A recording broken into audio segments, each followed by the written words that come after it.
there, I'm Hassa Mann. I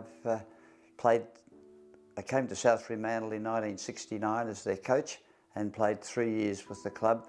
Played, I think, something like 63, 65 games and 132 goals. Not bad. Well, I started off playing with Melbourne. I went to Melbourne as a 19-year-old and was lucky enough to play in the Premiership in my first year.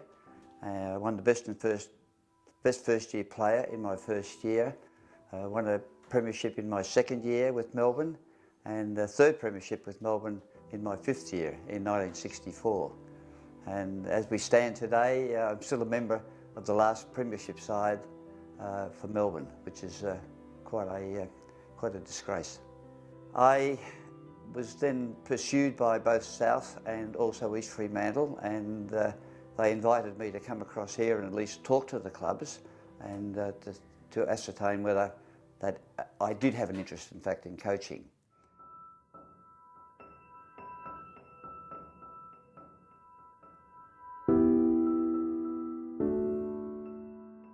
I went back to the Melbourne Football Club and spoke to our general manager, Jim Cargill, and said, look, this is the score. 28 years of age, I would like to stay with Melbourne, but I would like a 2-year contract with the Melbourne Football Club. Melbourne didn't have contracts and never entertained contracts back in 1968, so I then spoke to the chairman of the selectors of the Melbourne Football Club, and I was told at that stage I did not have 2 years left in me.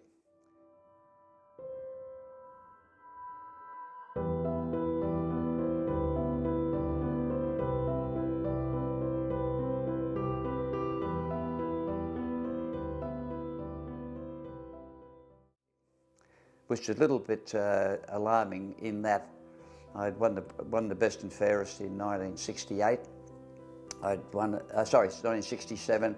I won the 62, 63, 67. I'd been runners-up 3 times, third twice. So in 8 years, I was in the top 3 players in the Melbourne Football Club. And to be told at 28 years of age that you didn't have another 2 years left in you was a bit of a kick.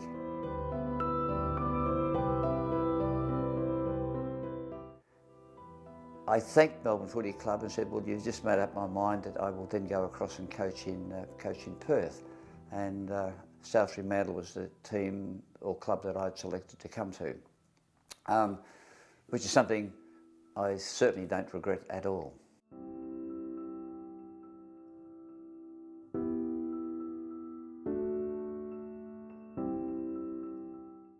It was a bit of a cultural shock coming from the Melbourne Football Club, because the Melbourne Football Club, as most people know, is the oldest football club in the world, formed back in 1858 I should say, and the Melbourne Football Club is one of the elite clubs back in Melbourne, and to come to a port club was, as I say, a bit of a cultural shock.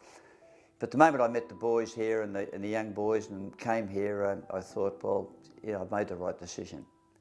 Although, in 1969, my first year, the very fact we only won 5 games, finishing stone bottomless last, was a bit of a shock to the system also.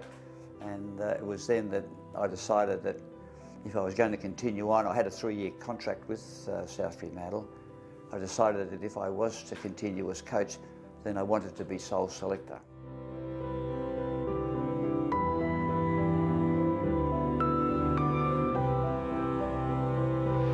Hassa Mann come onto the ball now. And the kick awarded to Hassa Mann in the centre of the ground.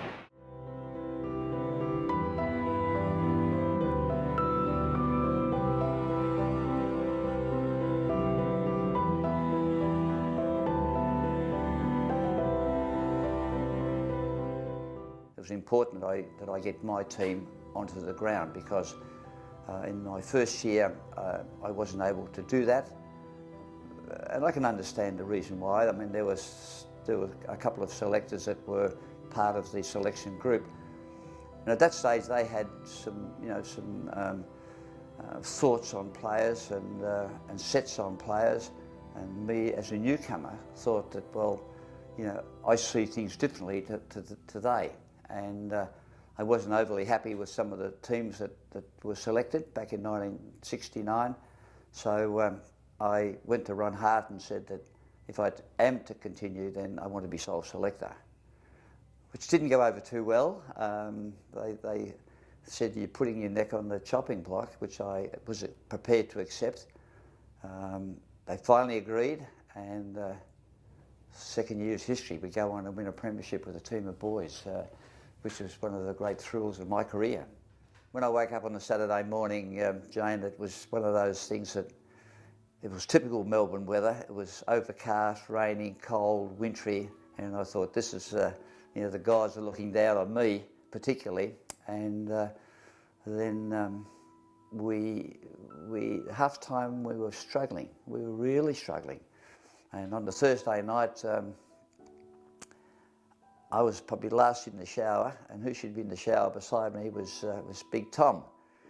And I can recall Tom very vividly saying to me, Hassa, if on Saturday you want someone well to, I said, hit a player? He said, I'm your man.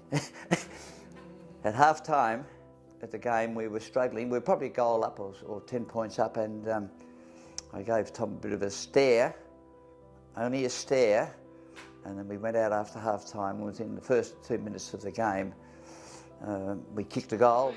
On TVW Channel 7. Rolly Door brings it in towards full forward and right to the arms of Hassa Mann. Well, Hassa Mann read that one very well. This one, Rob. Hassa Mann lining it up. No doubt about it. And 3 for full points and South's 10th goal.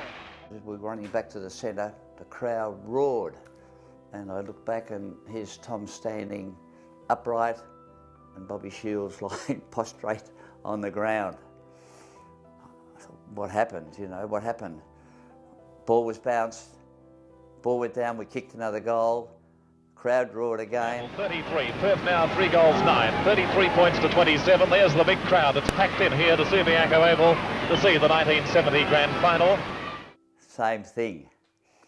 We went on and win the game convincingly at the end, and I said to Tom after the game, I said, Tom, what happened? Tom, what'd you do? He said, I saw it. I said, what do you mean you saw it? He said, I saw it. What do you mean you saw it? He said, I saw you wink at me at half time, so I knew I had to do it. And that was something that I will never ever forget. Sometimes you've got to do things that you don't like doing to win a game.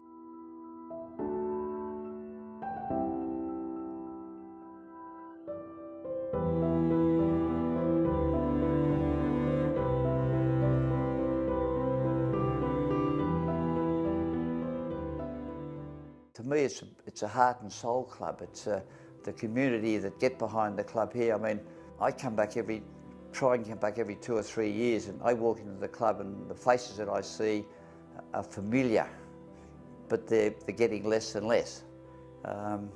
Look, I just think that to be part of a club, and South is a very heart and soul club, as I said. It's great to be part of, and I love coming back to it.